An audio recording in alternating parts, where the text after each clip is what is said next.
எல்லாருக்கும் ஹாய். நீங்கள் 10th 11th 12th public எழுதக்கூடிய ஸ்டூடெண்ட்டாக இருந்தால் இந்த வீடியோ ரொம்ப ரொம்ப ரொம்ப இம்பார்ட்டண்ட்டான வீடியோ. நீங்கள் எக்ஸாம் எழுதி முடித்த கடைசி 15 மினிட்ஸ் என்னென்ன பண்ணணும் அப்படின்றது தான் இந்த வீடியோவில் ஃபுல்லாக பார்க்க போகிறோம். இந்த வீடியோ ஃபுல்லாக ஸ்கிப் பண்ணாமல் பார்த்தீங்கன்னா நிறைய விஷயம் நீங்கள் கற்றுப்பீங்க.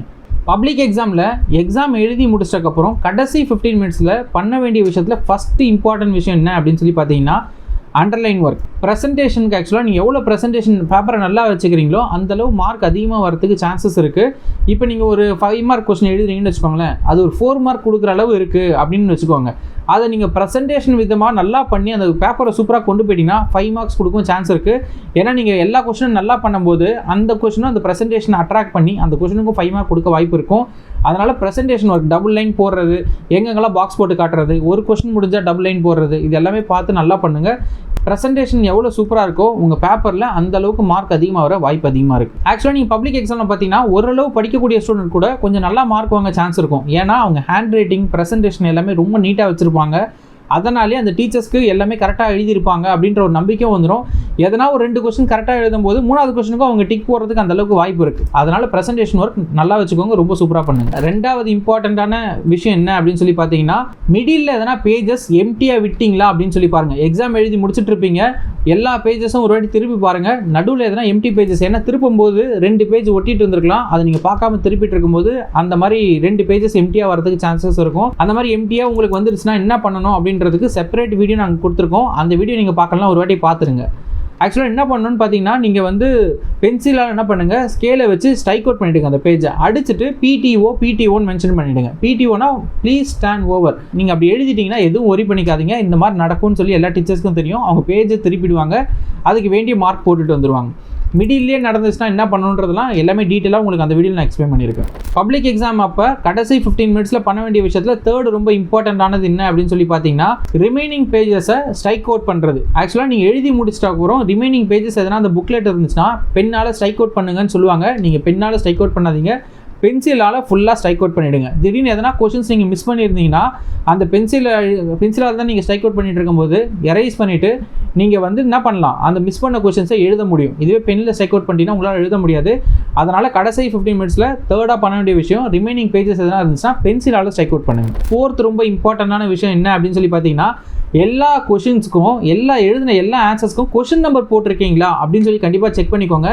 ஏன்னா நீங்கள் கொஷின் நம்பர் போடாமல் அந்த ஆன்சர் எவ்வளோ சூப்பராக பர்ஃபெக்டாக எழுதியிருந்தாலும் உங்களுக்கு மார்க் கிடைக்காது. கொஷின் நம்பர் போட்டிருந்தால் மட்டும்தான் அதுக்கு மார்க் கொடுக்க முடியும். அதனால் நீங்கள் கொஷின் நம்பர் போட்டிருக்கீங்களான்னு ஒரு வாட்டி கேட்குறது, ஒரு வாட்டி செக் பண்ணதுக்கு 2 வாட்டி கூட செக் பண்ணிக்கோங்க, எல்லாத்துக்கும் கொஷின் நம்பர் போட்டிருக்கீங்களா அப்படின்னு சொல்லிட்டு. ஏன்னா சில பேர் கொஷின் நம்பர் கூட போட்டுறீங்க, அதில் வந்து ஆப்ஷன் இருக்கும், ஏவா பியா அப்படின்னு சொல்லி எதனா சப்டிவிஷன் மாதிரி கொடுத்துருப்பாங்க. அந்த சப்டிவிஷனும் மென்ஷன் பண்ணியிருக்கீங்களா, கரெக்டான சப்டிவிஷன் தான் மென்ஷன் பண்ணியிருக்கீங்களான்றதையும் செக் பண்ணிக்கோங்க. 5th ரொம்ப இம்பார்ட்டண்ட்டாக பண்ண வேண்டிய விஷயம் என்ன அப்படின்னு சொல்லி பார்த்தீங்கன்னா, ஆக்சுவலாக உங்களுக்கு எத்தனை கொஷின் அட்டன் பண்ண சொல்லியிருக்காங்களோ அத்தனை கொஷினை அட்டன் பண்ணிட்டீங்களா அப்படின்னு சொல்லி ஒரு வாட்டி கிராஸ் செக் பண்ணிக்கோங்க. ஏன்னா பப்ளிக் எக்ஸாமில் நீங்கள் படித்த கொஷின்ஸ் நிறைய வரதுக்கு வாய்ப்பு இருக்கும். நீங்கள் எழுதிட்டே வரும்போது எதனா ஒரு கொஷின் தெரிஞ்ச கொஷினை எழுதிட்டோம் அப்படின்னு நினச்சி விட்டுறதுக்கு வாய்ப்பு இருக்குது. அதனால் கடைசி 15 மினிட்ஸில் நீங்கள் எத்தனை கொஷின் எழுத சொல்லியிருக்காங்களோ அத்தனை கொஷினையும் எழுதியிருக்கீங்களா அந்த பேப்பர்லன்ட்டு ஒரு வாட்டி செக் பண்ணிக்கோங்க. எதனா மிஸ் பண்ணியிருந்தீங்கன்னா கடைசியாக திரும்ப என்ன பண்ணுங்கள், நம்ம பென்சிலில் தான் ஸ்ட்ரைக் அவுட் பண்ண சொல்லியிருந்தேன், அந்த டைமில் நீங்கள் அந்த பேஜஸை யூஸ் பண்ணி கொஷின் நம்பர், பார்ட் நம்பர் எல்லாமே போட்டு அழகாக எழுதிட்டிங்கன்னா உங்களுக்கு மார்க் கிடச்சிரும். பப்ளிக் எக்ஸாமில் கடைசியாக 15 மினிட்ஸில் பண்ண வேண்டிய விஷயத்தில் 6th ரொம்ப இம்பார்ட்டண்ட்டாக என்ன இருக்குது அப்படின்னு சொல்லி பார்த்தீங்கன்னா, ஆக்சுவலாக நீங்கள் நல்லா படிக்கக்கூடிய ஸ்டூடெண்ட்டாக இருந்தீங்கன்னா உங்களுக்கு அந்த எக்ஸாமுக்கு கொடுத்துருப்பாங்களே பேப்பர் புக்லெட், அந்த புக்லெட் சீக்கிரமாக காலியாகிடும். அதனால் நீங்கள் அடிஷ்னல் பேப்பர் வாங்கக்கூடிய சிச்சுவேஷன் வரும். நீங்கள் அடிஷ்னல் பேப்பரில் ஆன்சர்ஸ் எல்லாமே கூட கரெக்டாக எழுதிடுவீங்க. ஆனால் என்ன மிஸ்டேக் பண்ணுறீங்கன்னா, அது கரெக்டான ஆர்டரில் வைக்காமல் பேப்பரை திருப்பி வச்சு என்ன பண்ணுறீங்க, டைப் பண்ணி கொடுத்துட்றீங்க. அந்த மாதிரி பண்ணும்போது அது கரெக்ஷன் பண்ணும்போது அது கரெக்டாக மேட்ச் ஆகாமல் ஆர்டர் தப்பாகும் போது நீங்கள் ஆன்சர்ஸ் கரெக்டாக எழுதியிருந்தாலும் அவங்களால மார்க் கொடுக்க முடியாமல் போயிடுது. பாதி படம் நீ வரைஞ்சி வச்சிருவேன், மீதி உட்காந்து நான் வரைகிறதா? காட்டு வீதிங்க மாற்றி கட்டிக்கலாம் சார். அடிஷ்னல் சீட் கூட உனக்கு கட்ட தெரியாதுல்ல.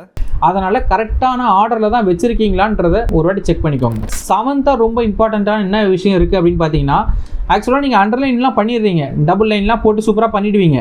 அந்த டபுள் லைனையும் என்ன மிஸ்டேக் பண்ணுறீங்கன்னா, ஒரு பெரிய டீட்டெயில் எழுதுறீங்கன்னு வச்சுக்கோங்களேன், கடை டெக்கரேட் பண்ணுறேன்னு டபுள் லைன் போட்டுட்டே வரணும் போது ஒரே கொஸ்டினே என்ன பண்ணுவீங்க, 2ஆக டிவைட் பண்ணிவிடுவீங்க. அந்த கொஸ்டின் புரியுது நான் எப்படி சொல்கிறேன்ட்டு ஒரே பேராகிராஃபை எழுதியிருக்க இடத்துல நடுவில் எதனா லைன் இருக்கும்போது அந்த லைனை போட்டு அந்த பேராகிராஃபை 2ஆக பிரிச்சிருவீங்க. அப்படின்னும் போது வேறு கொஸ்டின்ன்ற மாதிரி மாறிடும், உங்களுக்கு மார்க் கொடுக்கறது மிஸ் ஆகிடும். அதனால் டபுள் லைன் போடும்போது பென்சில் யூஸ் பண்ணி போடுங்க. அதனால தான் ப்ரெசன்டேஷனுக்கு எப்பவுமே நீங்கள் எதை யூஸ் பண்ணணும்னா பென்சில் தான் யூஸ் பண்ணணும். அண்டர்லைன் பண்ணுறது ஒரு இம்பார்ட்டண்டான விஷயம், ஆனால் அண்டர்லைன் பண்ணதே ஒரு மார்க் போகக்கூடிய விஷயமா மாறுறதுக்கு சான்ஸ் இருக்குது. அதனால் நீங்கள் அண்டர்லைன் பண்ணது கரெக்டாக தான் அண்டர்லைன் பண்ணியிருக்கீங்களா, கொஸ்டின் எதனா டிவைட் பண்ணிட்டீங்களா அப்படின்றத செக் பண்ணிக்கோங்க. பப்ளிக் எக்ஸாமில் கடைசி 15 மினிட்ஸில் பண்ண வேண்டிய இம்பார்ட்டன்ட் விஷயத்தில் 8th என்ன இருக்குது அப்படின்னு சொல்லி பார்த்தீங்கன்னா, நீங்கள் கொஷின் நம்பர் கூட கரெக்டாக போட்டுருவீங்க. சம்டைம்ஸ் வந்து அந்த கொஷினுக்கு வந்து சப்டிவிஷன் மாதிரி இருக்க வாய்ப்பு இருக்குது, ஏபி அப்படின்ற மாதிரி சப்டிவிஷன் இருக்க வாய்ப்பு இருக்குது.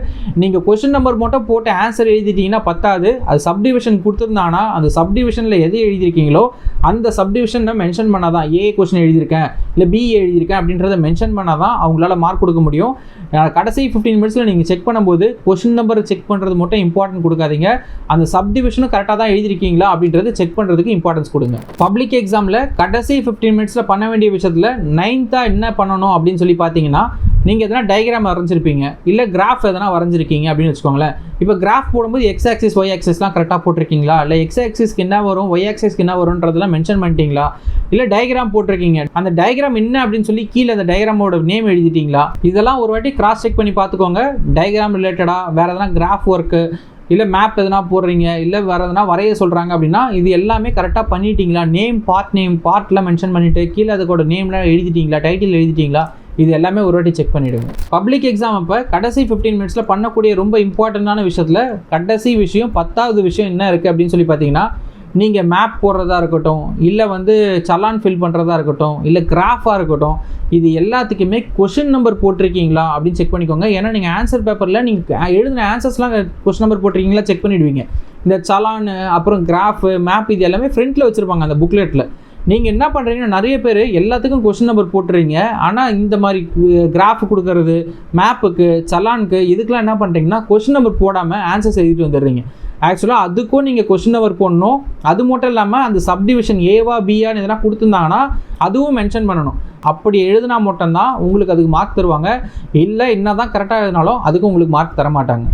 இந்த வீடியோவில் கடைசி 15 மினிட்ஸில் பண்ண வேண்டிய ரொம்ப இம்பார்ட்டண்ட்டான விஷயம் என்னென்னு சொல்லி எல்லாமே பார்த்தாச்சு. அதே மாதிரி ஃபஸ்ட்டு ஸ்டார்டிங் 15 மினிட்ஸ் இருக்குல்ல, அதுவும் ரொம்ப இம்பார்ட்டண்ட்டாக இருக்குது. அதில் நீங்கள் என்னென்ன பண்ணணும் பண்ணக்கூடாதுன்ற மாதிரி ஒரு சில விஷயம்லாம் நீங்கள் தெரிஞ்சுக்க வேண்டியது இருக்குது.